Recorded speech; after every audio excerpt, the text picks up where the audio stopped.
আজ থেকে 20 বছর আগে 22 বছর আগে সত্য কিছু কথা বলতে হয় যেগুলো অনেকে বলার সাহস পান না। আমাদের কিছু দিনী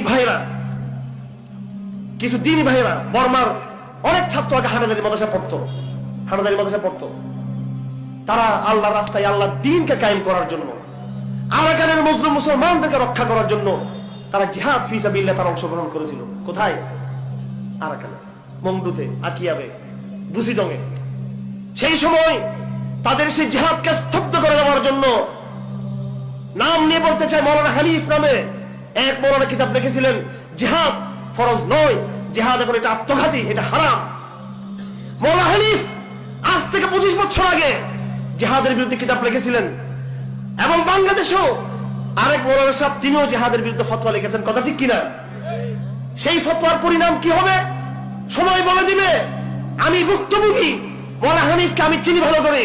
তিনি লিখেছিলেন, যারা আরাকানে আসতেছিলাম এদেশের মুসলিম মুসলমানদের পক্ষে তোমরা আসা বন্ধ করো।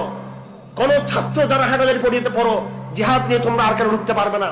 তাদের বিরুদ্ধে কিতাব লেখা হয়েছিল, সেই কিতাবে অনেকের ফতোয়া রয়েছে। জিহাদকে বন্ধ করা হচ্ছে কোরআনের আয়াত ব্যবহার করে, জিহাদকে বন্ধ করা হচ্ছে হাদিস ব্যবহার করে, জিহাদকে বন্ধ করে দেওয়া হচ্ছিল ফিকহের ইবারত ব্যবহার করে, ফুকাহায়ে কেরামের উক্তি ব্যবহার করে।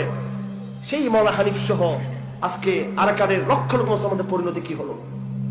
তোমার সেই জিহাদ বিরোধী ফতোয়া তোমাদেরকে নিরাপত্তা দিতে পেরেছে। এই জন্য রাজনীতি বুঝতে হবে, গন্ধ বুঝতে হবে। মেরে ফেলা হয়েছে লক্ষ লক্ষ মুসলমানকে। আজকে ভাষাঞ্চলে এনজিও যেতে পারবে, আমরা নাকি সেখানে যেতে পারবো না। আমি ঘোষণা দিতে চাই আজকের মাহফিল থেকে, ভাষাঞ্চলে যাব এবং সেখানে আমাদের তৌহিদ ফাউন্ডেশন হোক, হেফাজত হোক, তাবলীগ জামাত হোক, আমরা সেই বেলায় সেখানে গণজোয়ার তুলবো। সেখানে আমরা ইনশাআল্লাহ প্রস্তুত আছেন তো আপনারা?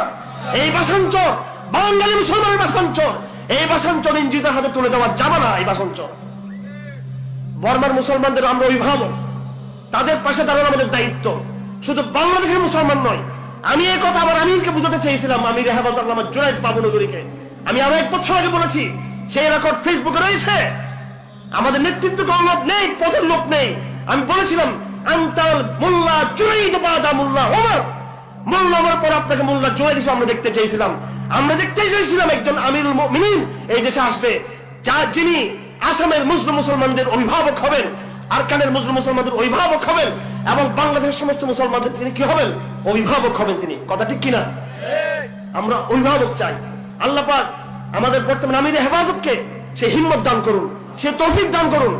রাজনীতির দরকার নেই, রাজনীতি আওয়ামী লীগ করুক, বিএনপি করুক, বাংলাদেশের আর্মি করুক, কিন্তু আমরা মুসলমানদের